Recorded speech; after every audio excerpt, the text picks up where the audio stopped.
এই কোর্সের ভিতরে যাওয়ার আগে জাস্ট কয়েকটা কথা আমি আপনাদের বলে রাখতে চাই, যেগুলো আপনাকে পুরো কোর্সটা খুব ভালোভাবে কনজিউম করতে হেল্প করবে। আমি 2018-2019 সাল থেকে মানুষকে অনলাইনে বিভিন্ন জিনিসপত্র শিখাই, এবং আমি যদি ভুল না করে থাকি মোটামুটি 10,000-এর বেশি পেইড স্টুডেন্ট যারা আমাকে টাকা দিয়েছে বিভিন্ন জিনিস শেখার জন্য, তাদেরকে আমি শিখিয়েছি। প্লাস আমি যদি অর্গ্যানিক্যালি বলি, ইউটিউব ভিডিও, ফেসবুক ভিডিও হাবিজাবি মিলে আমি ঠিক জানিও না কতজন মানুষকে আমি শিখিয়েছি। জেনারেলি প্রতি বছর অ্যাভারেজে 1 কোটির বেশি মানুষ আমার ভিডিও দেখে। সো আমার একটা খুব মোটামুটি ভালো ধরনের আন্ডারস্ট্যান্ডিং আছে যে কিভাবে শিখলে খুব ভালোভাবে, প্লাস আমি নিজেও অনলাইনে সারাক্ষণ কিছু না কিছু শিখছি। সো আমার খুব ভালো একটা আন্ডারস্ট্যান্ডিং আছে যে কিভাবে আসলে অনলাইনে ভালো কিছু শেখা যায় বা কোন অ্যাপ্রোচে আগালে খুব ভালোভাবে কোনো কিছু আয়ত্ত করা যাবে। আমরা আজকে ফেসবুক এবং ইনস্টাগ্রাম পেইড মার্কেটিং নিয়ে কথাবার্তা বলতেছি বা এই স্কিলটা আয়ত্ত করার চেষ্টা করতেছি। আপনি যখন মার্কেটিং শিখবেন, আপনার খুব ভালোভাবে একটা জিনিস মাথায় রাখতে হবে যে স্কিলটা না স্ট্যাটিক স্কিল না। স্কিল 2 ধরনের হয়, স্ট্যাটিক স্কিল এবং ডাইনামিক স্কিল। স্ট্যাটিক স্কিলের মানে হইল আপনি একবার শিখবেন, খুব বেশি পরিবর্তন হবে না, এবং ওই সেম নলেজ আপনি মোটামুটি আপনার সারা জীবন চালায় নিতে পারবেন। যেমন ধরেন আপনি যদি গিটারের বেসিক শিখেন, আপনি যদি এরকম অনেক স্কিল আছে, আপনি যদি ম্যাজিক শিখেন, যেগুলো আপনি যদি একবার ফান্ডামেন্টাল শেখেন, খুব বেশি চেঞ্জ হয় না ইন্ডাস্ট্রিতে। নিউ ট্রিক্স অবশ্যই আসবে, নিউ গান আসবে, নতুন গানের নতুন কর্ড প্রোগ্রেশন সিস্টেম ট্যাবলেট আসবে, বেসিক সেম থাকে এবং খুব বেশি চেঞ্জের মধ্যে দিয়ে যেতে হয় না। মার্কেটিংয়ের প্রবলেমটা হলো মার্কেটিং প্ল্যাটফর্ম ডিপেন্ডেন্ট। তার মানে কি? তার মানে হলো 2 বছর আগে বা 3 বছর আগে ইনস্টাগ্রামে অ্যাড দেওয়া যাইতো না, এখন ইনস্টাগ্রামে অ্যাড দেওয়া যায়।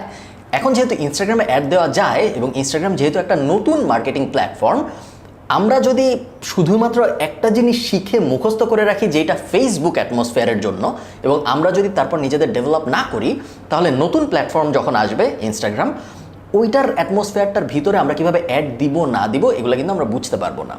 সো এই কারণে মার্কেটিংকে আমরা বলি ডাইনামিক স্কিল, যেটার জন্য আমাদের প্রতিনিয়ত শিখতে থাকতে হয়, অনেকটা ডাক্তারির মতো, বাট আরও অনেক সস্তা লেভেলের। তো 3টা ব্যাপার আছে, যে 3টা ব্যাপার আমি চাই আপনারা মাথায় রাখুন কোর্সের আরও ভিতরে ডিপ ডাইভ করার আগে। প্রথমটা হলো you are learning a skill. আপনি কোনো কপি পেস্ট টেমপ্লেট শিখছেন না। আমি আপনাকে এক্সেল শিখাচ্ছি না যে আমি আপনাকে 20টা ফর্মুলা শিখাবো, 100টা ফর্মুলা শিখাবো, বাকি জীবনে আপনি ওগুলো নিয়ে কাজ করবেন। আপনি একটা স্কিল শিখছেন, আপনি এই স্কিলটা শিখবেন, তার উপরে আপনি আপনার নিজের ব্রেইন স্টর্মিং অ্যাপ্লাই করবেন, আপনার নিজের বিচার বুদ্ধি, মার্কেটিংয়ের জ্ঞান, মার্কেটিংয়ের ফান অ্যাসপেক্ট সব কিছু ওই স্কিলটার সাথে মিলাবেন, তখন যে আপনি গ্রেট কিছু প্রডিউস করতে পারবেন। ওইটাই মার্কেটিং। আপনি যদি শুধু ভাবেন যে এটা একটা অঙ্কের মতো, মার্কেটিং কিন্তু পুরোপুরি অঙ্ক না। মার্কেটিংয়ের মধ্যে অবশ্যই অনেক ম্যাথমেটিক্যাল ব্যাপার আছে, অনেক ডেটা অ্যানালাইজ করার বিষয়াদি আছে, বাট মার্কেটিং একই সাথে একটা আর্টও। সো ডেটা, ওই অঙ্কর সাইডটা প্লাস আর্টের সাইডটা, দুইটা যখন খুব সুন্দর করে আমরা মিলাতে পারবো, তখনই আমরা খুব ভালো একটা মার্কেটিং আউটপুট পাবো, যেটা মার্কেটিংয়ের গোল। যখন আমরা সোশ্যাল মিডিয়া মার্কেটিং শিখছি, যখন আমরা ফেসবুক, ইনস্টাগ্রাম পেইড মার্কেটিং শিখছি, আমাদের গোল কি? আমাদের গোল হইল নিজেদের জন্য বা নিজেদের ক্লায়েন্টদের জন্য বেস্ট আউটপুট দেওয়া। আমাদের যে গোলস থাকবে ওই গোলসগুলোর এগেনস্টে আমরা কোর্সের আরও ভিতরে যত যাবো আমরা আরও শেখার চেষ্টা করবো যে গোল কী জিনিস, গোল কেমনে সাজাতে হয় ইত্যাদি ইত্যাদি। বাট এই জাস্ট ব্যাপারটা মাথায় রাখবেন যে আপনি একটা স্কিল শিখছেন, আপনি কোনো টেমপ্লেট শিখছেন না যেটা আপনি মুখস্থ করে অ্যাপ্লাই করে ফেলবেন। যদি ওই অ্যাপ্রোচে আপনি আগান, তাহলে আপনি কখনোই ভালো করতে পারবেন না এই কোর্স করে বা ইন জেনারেল বেশিরভাগ মার্কেটিং কোর্স করে। সেকেন্ড পয়েন্ট হইল ডিজিটাল দুনিয়াটা না প্রত্যেক দিন চেঞ্জ হয়, এবং এই কোর্স তো আমি এখন রেকর্ড করতেছি। তো এই কোর্স রেকর্ড করে আমি বাসায় যাব, তার মধ্যে নতুন কিছু এসে যাবে, এবং এইটা কখনোই সম্ভব না কারো পক্ষে। ডিজিটাল মার্কেটিং এখন মাস্টার্স হয়, আমি নিজে ডিজিটাল মার্কেটিংয়ে মাস্টার্স করেছি। আমি মাস্টার্স শেষ করেছি 2018 সেপ্টেম্বরে, এবং এখন পর্যন্ত সম্ভবত আর কেউ ডিজিটাল মার্কেটিং মাস্টার্স করে নাই, আমি ভুল করে থাকতে পারি, বাংলাদেশের কথা বলছি, আরও 2-1 করে থাকতে পারে, বাট ডেফিনেটলি 10 জনের বেশি করে নাই।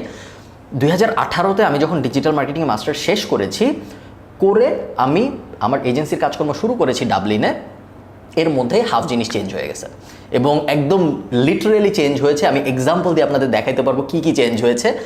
একে তো ডিজিটাল মার্কেটিংয়ের বিভিন্ন স্ট্র্যাটেজি চেঞ্জ হয়েছে, বিভিন্ন ল চেঞ্জ হয়েছে, তার উপর নতুন নতুন প্ল্যাটফর্মও চলে আসছে, যেগুলোর ব্যাপারে আমরা যখন ডিজিটাল মার্কেটিংয়ে মাস্টার্স করেছি আমরা জানতামই না এই ধরনের প্ল্যাটফর্ম আছে। অনেক সময় নামই চেঞ্জ হয়ে গেছে বিভিন্ন জিনিসপত্র। আপনারা তো জানেন যে ফেসবুকের নাম মেটা হয়ে গেছে, এটা সবাই জানে, এটা এমন আহামরি কিছু না। বাট আমরা জানি যে গুগল অ্যাডের নামও চেঞ্জ হয়ে গেছে। ওরা আগে বলতো অ্যাডওয়ার্ডস, তারপরে ওরা বলা শুরু করলো গুগল অ্যাড, এখন ওরা বলে অ্যাডস।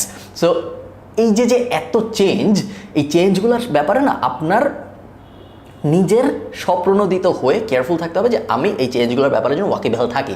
আমি যদি না জানি কী কী চেঞ্জ হচ্ছে এবং আমি যদি জানার চেষ্টা না করি কী কী চেঞ্জ হচ্ছে, তাহলে আমি খুব তাড়াতাড়ি অবসলিট হয়ে যাব।